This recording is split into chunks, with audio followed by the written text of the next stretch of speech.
Welcome back to Wild, Wise and Curious, Embracing Our Journey, and to the third episode of our podcast, where we'll continue the conversation around all things peri and beyond. In future episodes, we'd love to chat with women just like you who might like to share your own perimeno or post-menopause stories with us. We really look forward to chatting with you. Today, we thought we would start with a quote that I've seen recently. I think I mentioned in episode 1 that I'm kind of reading and enjoying the work of Clarissa Pinkola Estes and in her book Women Who Run with the Wolves. But so Clarissa Pinkola Estes said somewhere, and I can't even think where it was, but she said, "I know people heal by being able to tell the story, the whole story." And the whole idea of our podcast, and the things that, one of the things that has brought Lou and I really together on this project is, as you know, because we've talked about it in the last few episodes, it is about sharing our stories, and in sharing our stories, sharing our wisdom. So we kind of thought, right, today we're going to do it differently. We're going to start with a quote. And then we're going to start to talk about, about our journeys and how story has been important to us.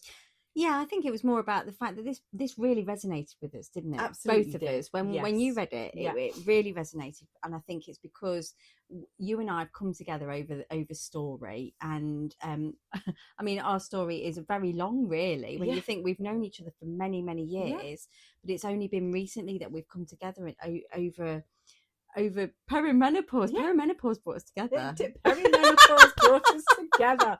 Most people, it's a nightclub or school. Actually, it was, yeah. Well, yeah. I mean, a quick little recap, just so you guys know how we actually know each other. Yeah, I don't think we actually said that. I don't think we did. No. We did. So, I knew you in secondary school. Yeah. So we were in the same year at school. Yeah. But although we perhaps would have said hello or nodded in the street, we didn't hang around with each other or anything like that. Oh no. Michelle was one of the cool kids. Oh, really? You were one of the cool kids. I was not. Right, one you're of the the only cool person kids. who thought that. And then what was the next thing? Well, we used to. I think we'd see each other. So yes. you were working. Areas. Yeah, I remember you were working for the newspaper. Yeah, we worked in the same and then place. You worked for the newspaper, didn't you? Yeah. And then you went and worked for a company, and my sister was working there, and she got me a job with you again for a little while. And actually, your husband was my boss at that time, wasn't he, for those 3 weeks? Yes. before I ran home. Of course. And then we had our kids, and we met at karate. Yes, we met at karate, and then I remember. Yes, oh my gosh. Yeah, and we'd sit and talk at karate. Yeah. And then how did it get to the Neil's Yard thing? So you were selling Neil's Yard. Yeah. And how did I get to become one of your I have no idea. customers? I have no idea, but you were probably one of my only customers at the time. but I think it must have just been you saw a post, and we realised we were living around the corner from each other. Yeah.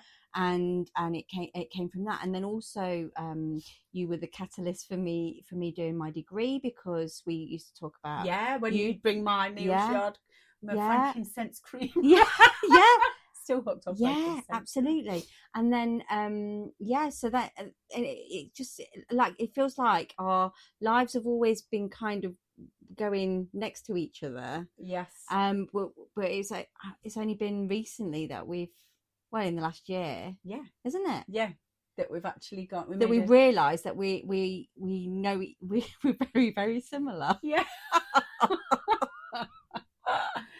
Yeah, so I think it was probably then after that, excuse me, one of the walks on the park. Yeah. And I think because I think I remember walking down to one of the Sainsbury's and seeing you there, and we were there for nearly an hour. Yeah, we were just talking and then outside. Dog walking. Yeah.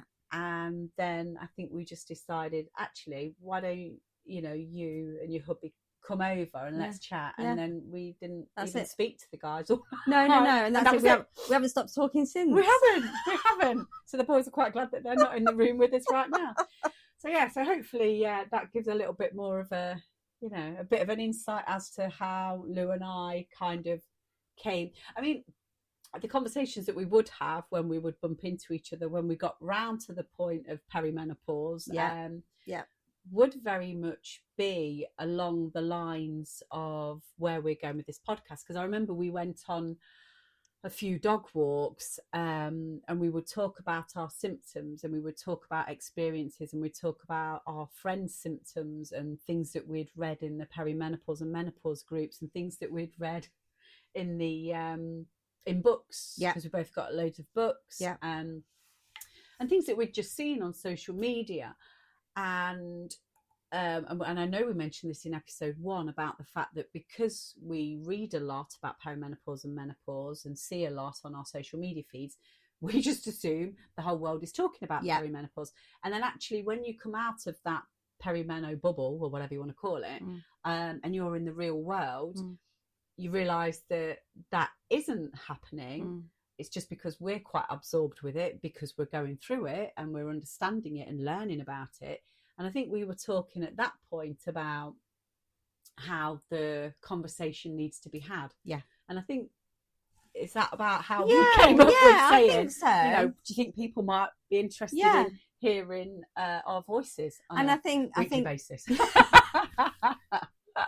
Poor them. I know. But then I think that's how we've come from the story element from different perspectives, haven't we? We have. Like you've come it from the writing of stories from your background.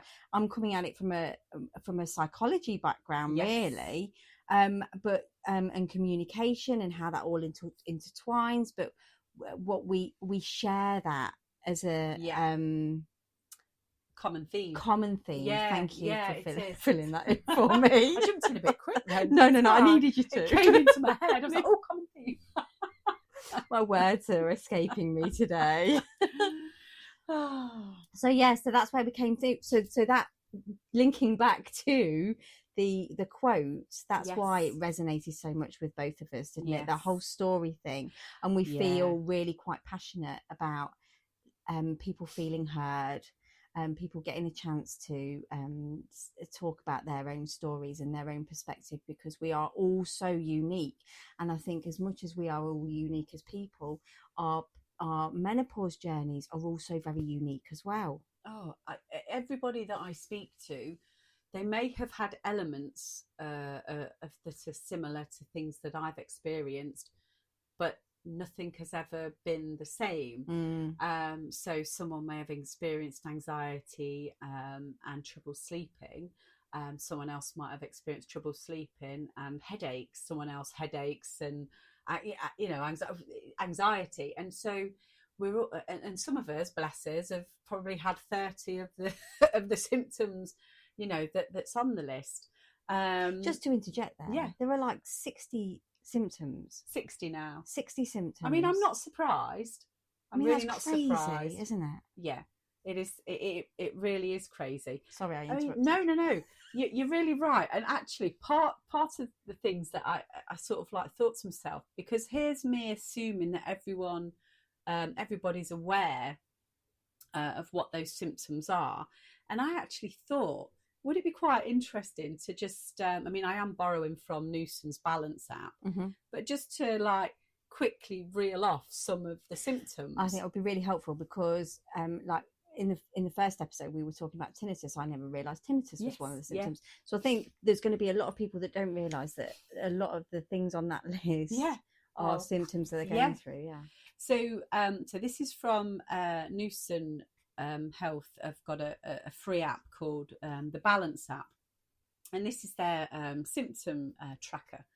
So heart beating quickly or strongly, feeling tense or nervous, difficulty in sleeping, memory problems, attacks of anxiety or panic, or both, difficulty in concentrating, feeling tired or lacking in energy, loss of interest in most things, feeling unhappy or depressed, having crying spells, irritability, feeling dizzy and faint, pressure or tightness in the head. That was something else I had, weirdly. It felt like I had a headband around my forehead. Tinnitus, like you've just mentioned, headaches, muscle and joint pains, pins and needles in any part of the body, some random ones, breathing difficulties, hot flushes, sweating at night, loss of interest in sex, urinary symptoms and symptoms due to vaginal dryness. Mm. So now, I mean, there's probably like 20 odd there. Now you're saying like that there's 60 odd. I wasn't, I'm not caught up. But again, I'm not surprised, because if we've got estrogen receptors all over our body and our body needs the estrogen, then of course things are going to start to be different. But I just thought earlier on, I just thought to myself, it might be really interesting, because as we've mentioned, we are on the social groups and we read, we assume, but actually, like you've said, you didn't realise tinnitus was a symptom, and I didn't know that the anxiety and panic attacks were a symptom of perimenopause. So I just thought it might be really interesting to share that list. But really, obviously you need to look more now, because it's like double or triple. And that's the thing. I think there's an awful lot of information out there, and you and I are absorbing all of it, because that's the kind of people that we are. Well, I say absorbing it. I read it and then it goes straight out of my brain. I'm better if I read it and then write it down. I feel like the art of writing something down makes it stick in my brain a bit more. I mean, that's not to be true on all occasions, but if I write something down and then look at it again, it seems to stick a bit more. But it can get overwhelming though, because there's so much information, totally. And I think there's a lot of people doing things on menopause at the moment, which is amazing. It means that the conversation is being had, but also it means that that it can become so overwhelming that you don't find out anything. No. And I think what we're learning is that if we can get as informed as possible about our own bodies, then it puts us in a better position to then go and talk to the GP about it. Absolutely.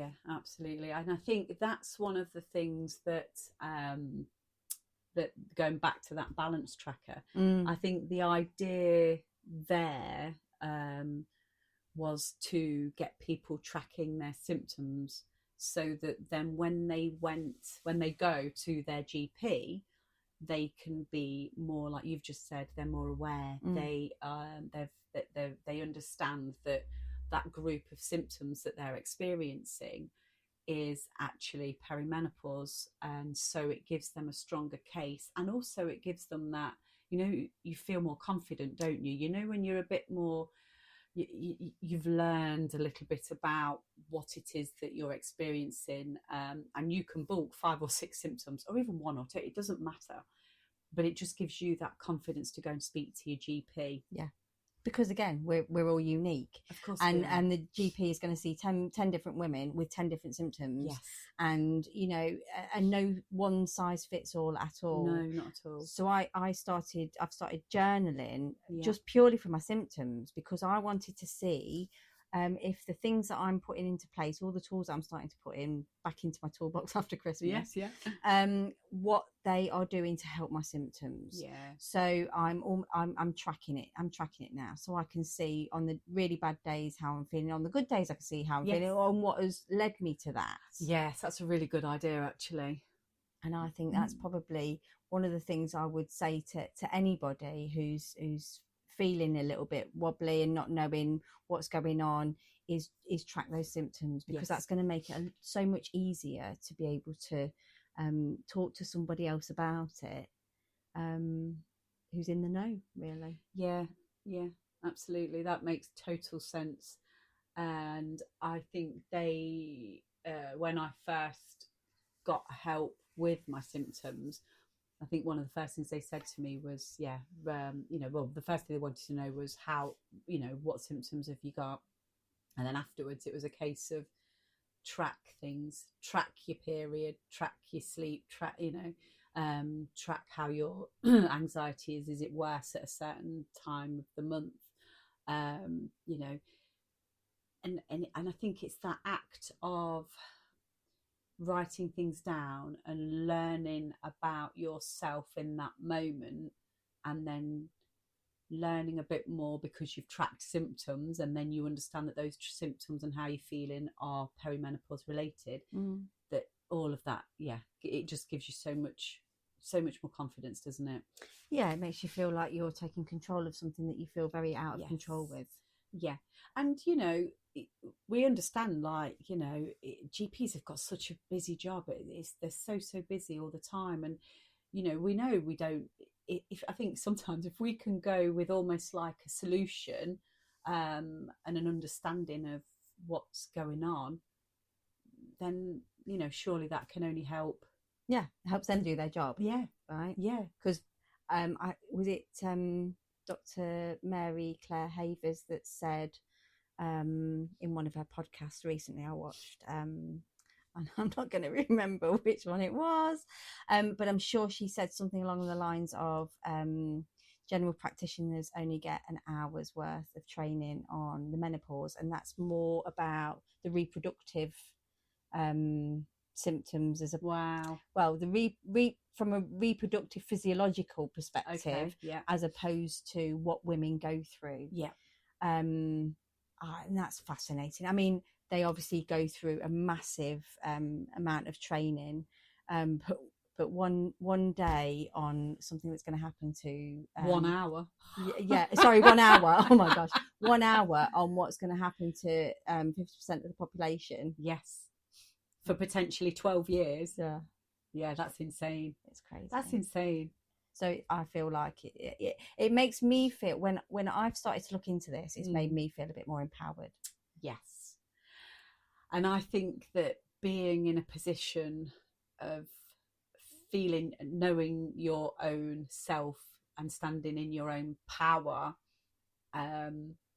just gives you that confidence. It's and it does make a massive difference. It makes a massive difference when you can talk to somebody from a place of understanding, because you've done a bit of the research behind it and you understand elements of it, than just sort of walking in and saying, oh, I just feel like this, I just feel like this, and potentially not getting the response. The response. So no, I always, I'm a researcher. Like, I love to research stuff anyway, and find out. But especially when it's happening to me. But it becomes so overwhelming because there's so much information out there. There is.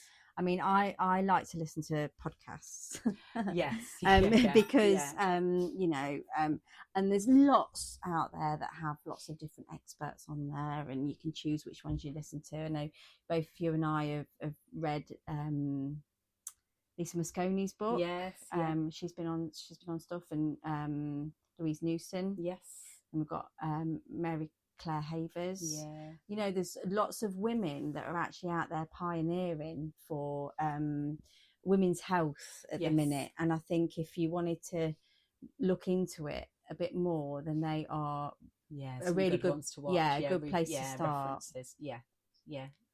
But also, it's with your friends and family members, and I think, and I'm going to keep bringing it back to that quote. You started absolutely because you started off with is it's the story, it's a gift, isn't it, that we're sharing stories with each other, and then passing that on to our daughters and our nieces and our friends and all that kind of stuff. And it's really important, because I know that the conversations that we're having, my daughter now is going to be a lot more aware than I ever was at her age. Yeah, absolutely. She will. She knows more. She knows more about it now than I did. Yeah. Well, my sons as well. Actually, they know what it is. They do. Apart from anything else. Yeah. So just having the conversation, and it's like you were talking earlier about sitting in circle.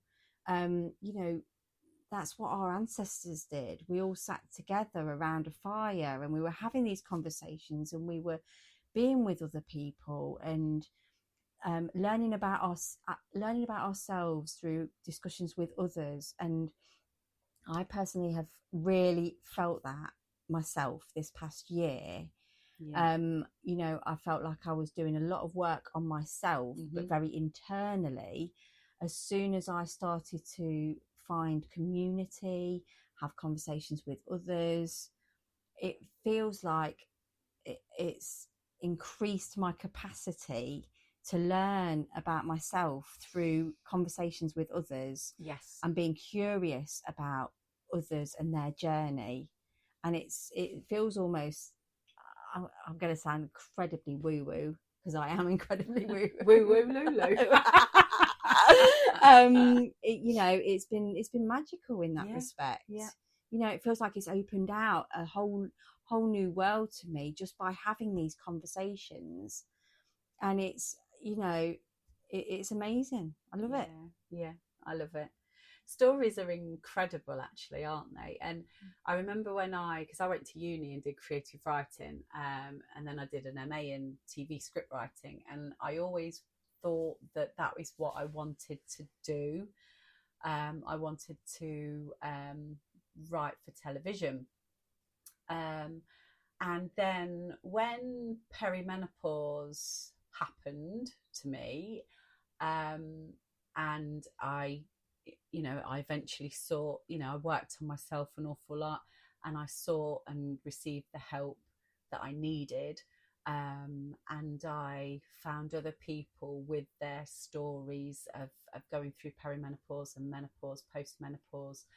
And when I listened more to other people and having gone through what I'd experienced, I kind of thought, I really want to create something that shares our stories in the media, because I think I mentioned in the opening in our first episode, there's not a site unless you're looking for it. And so my thoughts were that I wanted to sort of, even if, say, in the our favourite TV shows, series, soaps, whatever it is you're into, every now and again there might be a character who's like having a meltdown in a shop, or is waking up because she's having hot flushes, or is grumpy because she's going through menopause. While we see those characters, we're not aware of, or certainly I haven't, and honestly, anyone listening to this, if you know any shows where you've seen differently, then please get in touch, because I'd be really, really interested to hear and to see them. But there aren't, the TV shows out there aren't kind of showing in subtle form. So say, for example, a series that you watch, I don't see any women who are going through anxiety, having panic attacks, depressive episodes, crying spells, unless I know that show is about menopause or perimenopause. So the characters that are in our dramas on television, there doesn't seem to be that. I think what I'm trying to get at, and I'm taking a long way around of doing it, because that is how I do things. I say things in long form so I understand them more, so that when I present my final point, hopefully it's there. So what I'm trying to say, I think, is that if there were characters planted on television series and dramas in the mainstream that were not a specific menopause program, that was just as just a character planted, and they had some of the symptoms that I'd had, and then eventually it came out in the series that, that's what's going on. I might have, again, it might have been another way. I know we spoke before about saying maybe when we go for a smear test, if a nurse spoke to us about it. For me, this is another way.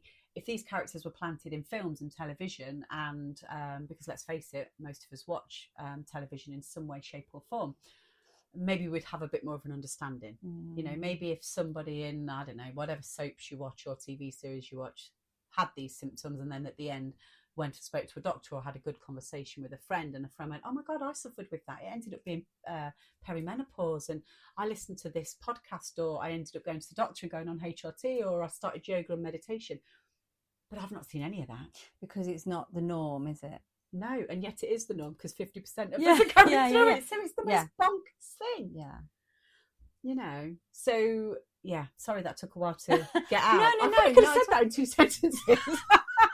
But it's me. But that isn't that just women's health in general? Yeah, it really is. Yeah.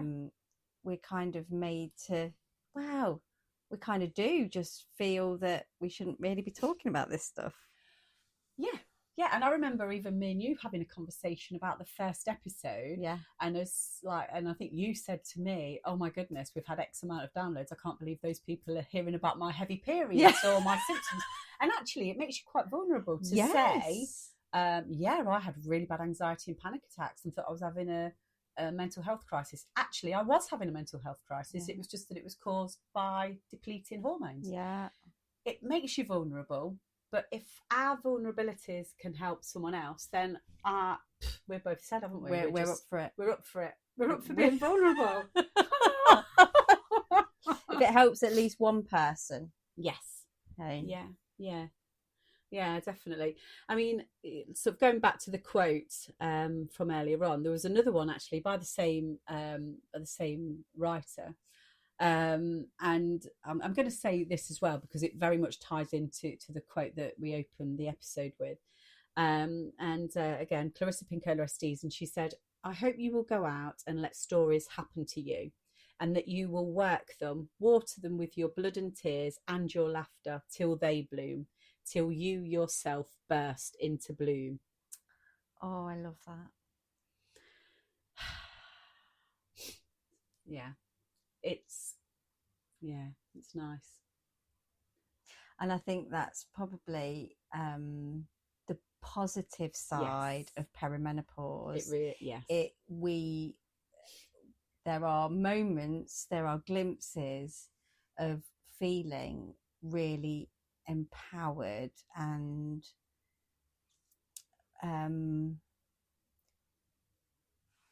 from my experience, there are moments where I feel more myself than I ever have done. Yes. And I think that kind of relates to that quote. Yeah. And that's the good side of perimenopause. And coming to this age, we're both going to be 50 this year. I know. I'm excited about that. Yes, I'm excited about this. I'm excited about this stage.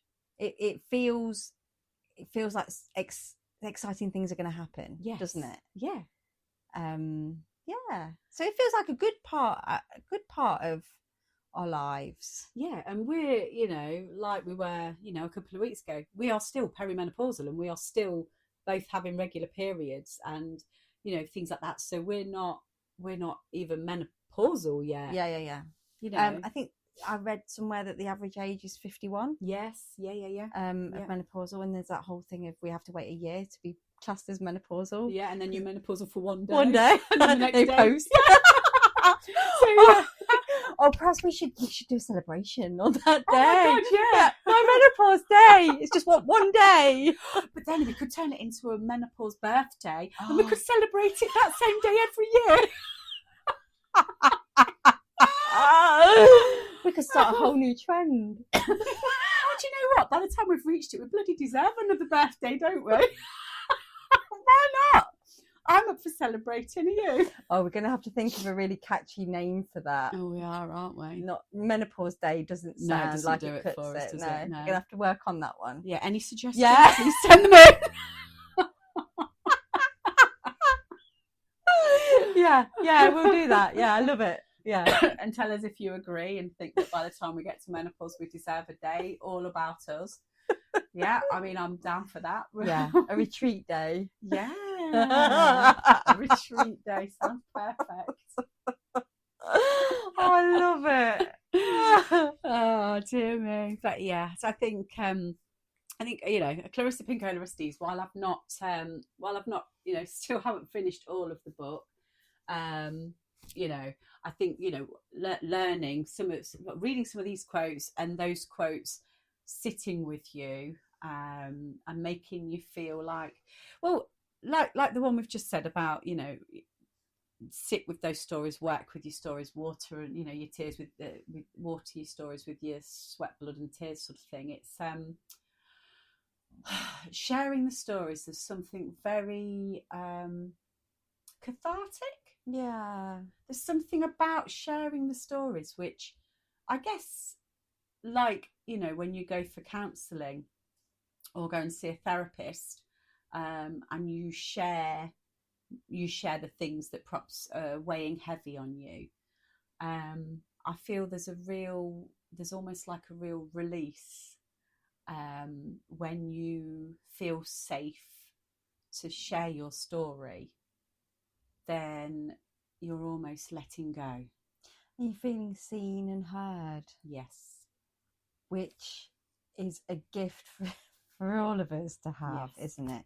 That's all we probably want, is to be seen and heard. Yes, because I think I mentioned it in the first episode where when I'd spoken to the doctor, and they gave me about an hour and a half of their time. That for me was what really, really started that sort of healing process. But interestingly, I had quite a bit of hypnotherapy before, thinking, is it PTSD? Is there something? Although we couldn't work out where the PTSD had come from. So I had quite a lot of therapy for other things that, life throws at you along the way. And while I'd never really sort of suffered massively with some of the symptoms that sort of showed up in perimenopause, I think the therapy that I had and the work that I've done on myself since has really made me feel like, I don't know, I feel so much more balanced. I feel like I've shared stuff and offloaded things that happened to me or whatever.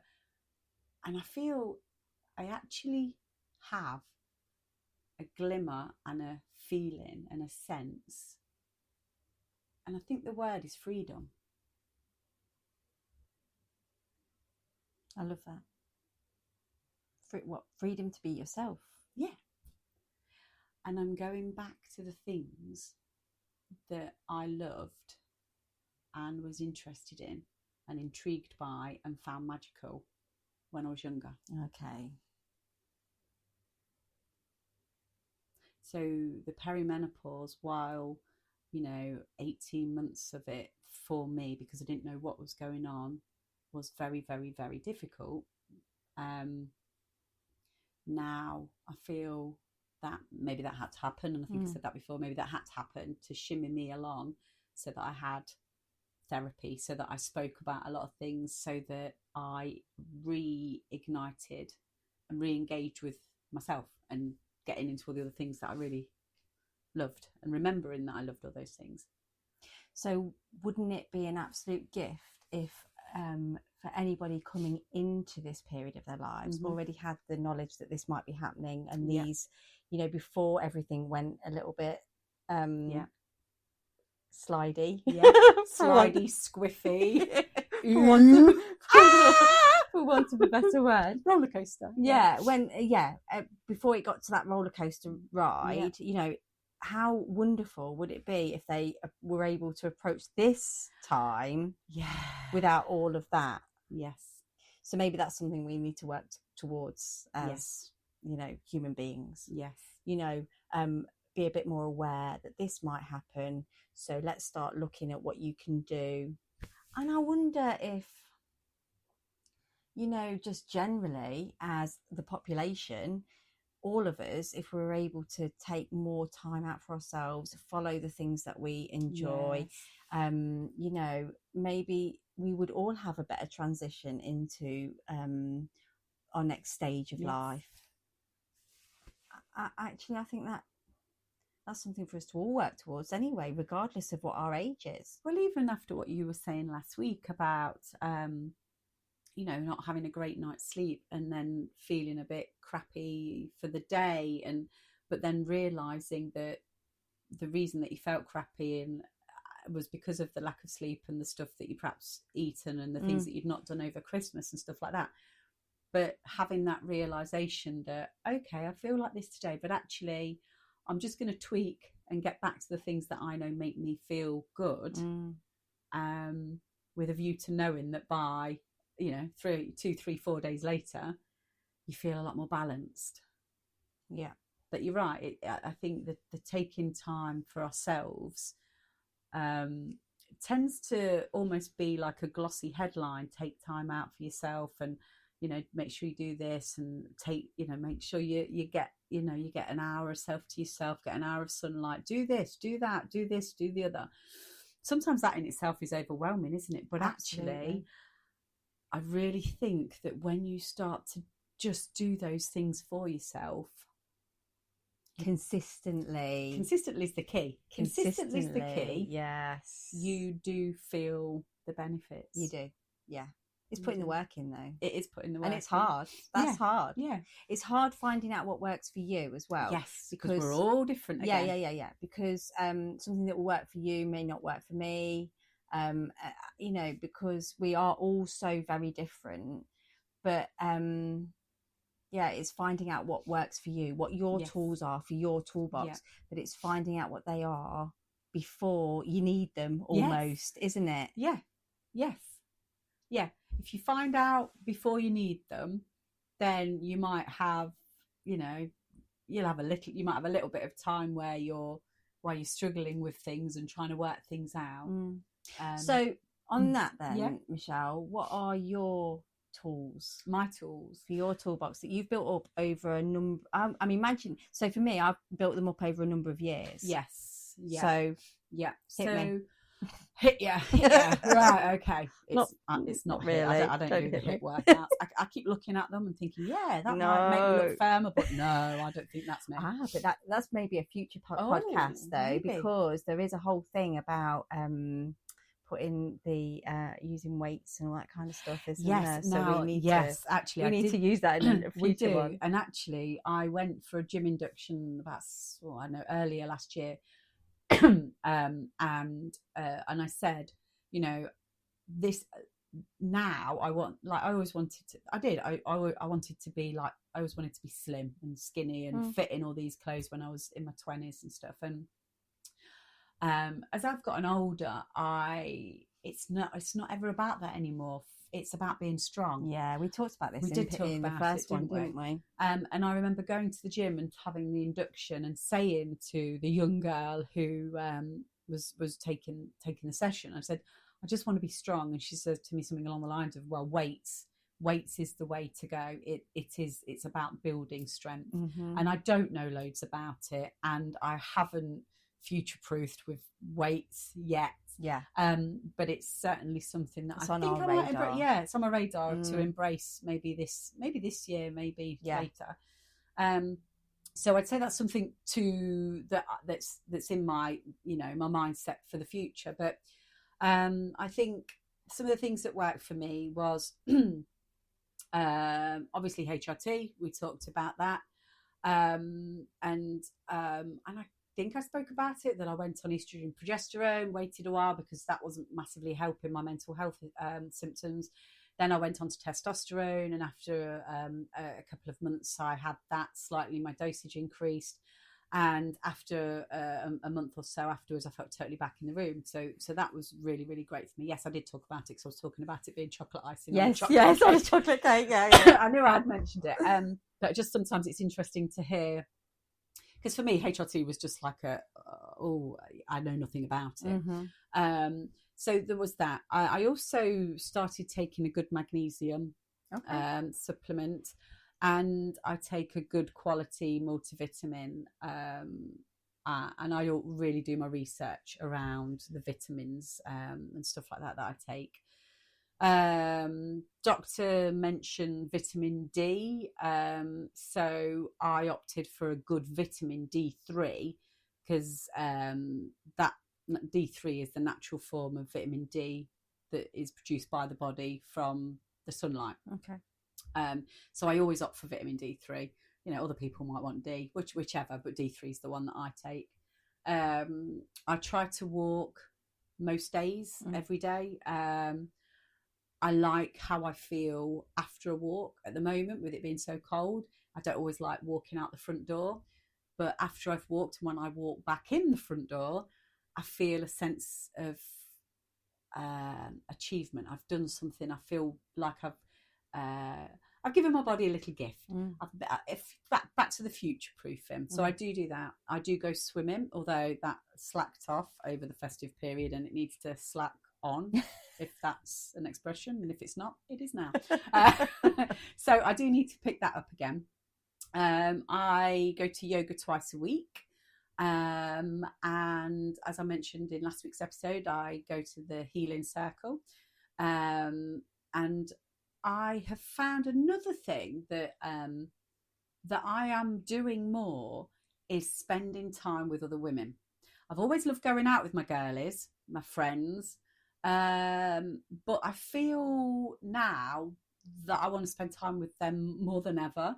And don't get me wrong, I love my alone time, and I love my downtime, and I love my family time. I love all my different time things. But I'm finding that I'm reconnecting with old school friends. And instead of just saying, oh my God, it'd be great to meet up for a cuppa, or great to go out for a beer, or any of those things, I'm actually making sure that I follow through on that. And having done that, I've reconnected with like one of my favourite people, like, you know, from school and stuff.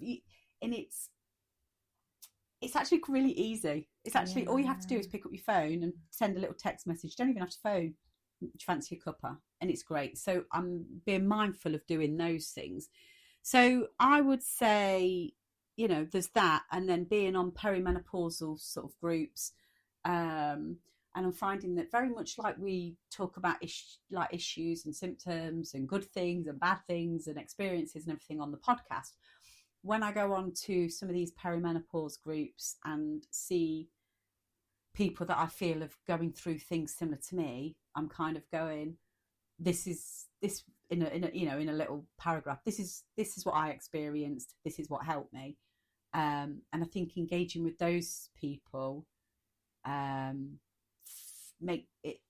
makes me feel like at least I'm kind of giving a little bit of, I felt really, really, really, really awful, and now I feel really, really good most of the time. So it's just that little bit of hope, I guess. Yeah, and so they can see that there is light at the end of the tunnel, and you're sharing your knowledge, really. Yeah. But again, it's all about story. It's sharing your story. And I just think it's so important. Yeah. So what would you say my go-to tools were quite a long. Don't normally have time to do all of this. I'm making time. What about you? Okay, so like you, HRT, yoga. Yeah. Yoga has been quite transformative for me. I think I've said this previously, in the fact that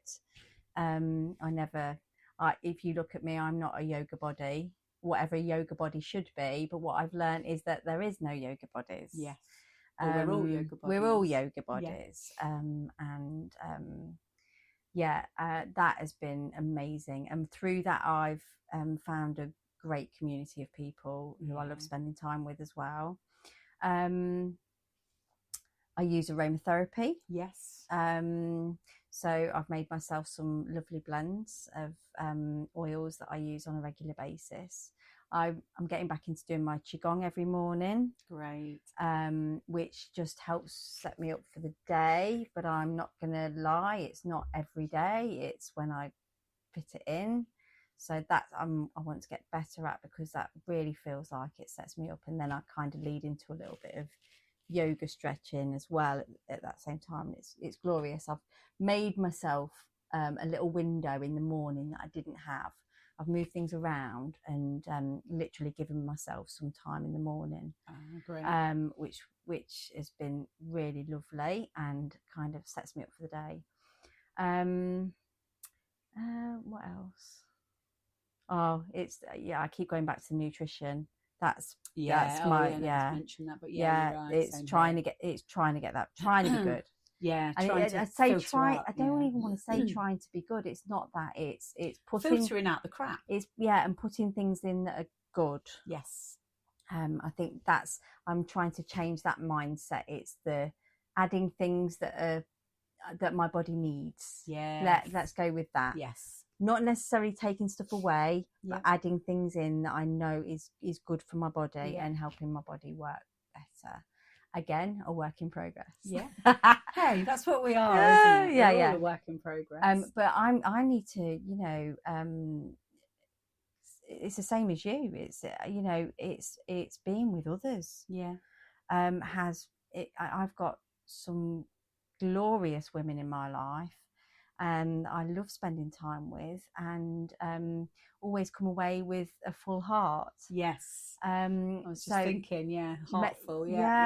Making time to spend with them is has become quite important to me and has become a priority. Yeah. And I like that, and I will continue to do that. And so I'm very lucky to have lots of wonderful women that have continued to be great models in my life for one reason or another. So yeah, just keeping in with that, and that keeps me on the straight and narrow, I think. But that's been a work in progress over many years, trying lots of different things. Yeah. Making sure going back to the gym, all that kind of stuff, and moving my body a bit more. Must say, go on. I've tried, because I'm really not very good at going to the gym. Yeah, neither am I go to Zumba. I love Zumba. Oh, I'd love to go to Zumba. Oh, come. But I love Zumba because it's a laugh. It feels like, we're having a bit of a dance, and it is fun. So I like to do that. So I saw this lady, older lady, on Facebook, as you do when you're doom scrolling, because I'm still I'm going to admit to that. And she was shuffling, and she was amazing. She was 61, I think she is. And I thought, right, I'm going to give that a go. Oh my gosh! So I've got the YouTube up. I've started doing a little bit of shuffling. It's shattering. But I thought, you know what? I'm going to try and do this because it's a bit of movement that actually is good for my brain and good for my body. Yeah. And it's finding something that you're interested in and that you fancy doing, and that's fun. Speaks more than the gym. Yeah. And dancing, I think, I don't know, I love dancing, the idea of dancing, and that was one of the things I was thinking for the Fit and 50th. I want to go out somewhere so I can have a boogie. Yeah. But actually, Zumba. I fancy Zumba. I did once buy it on the Switch or the Wii or something, and I never broke the plastic wrapper. But again, doing that in a group environment. Oh God, absolutely. So you're going out and doing it with a whole host of other people that are all doing it very differently, but it's so much fun and it's a laugh.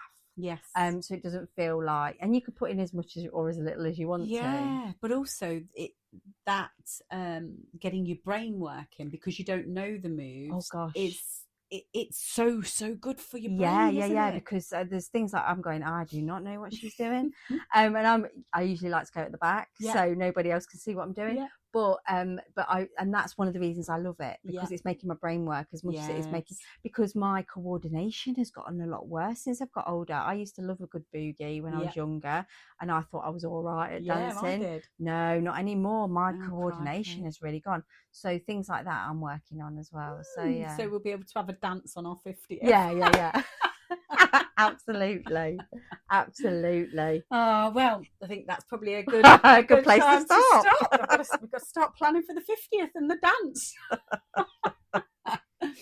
But thanks ever so much for joining us again. And as we say, every episode, we absolutely love your feedback, and we'd love to hear from you if you'd like to, come and meet us and have a cuppa and chat about your story.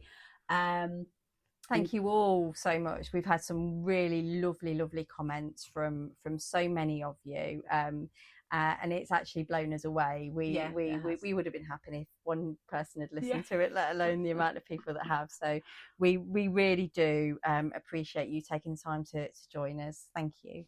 Yeah, we do. Thank you very much.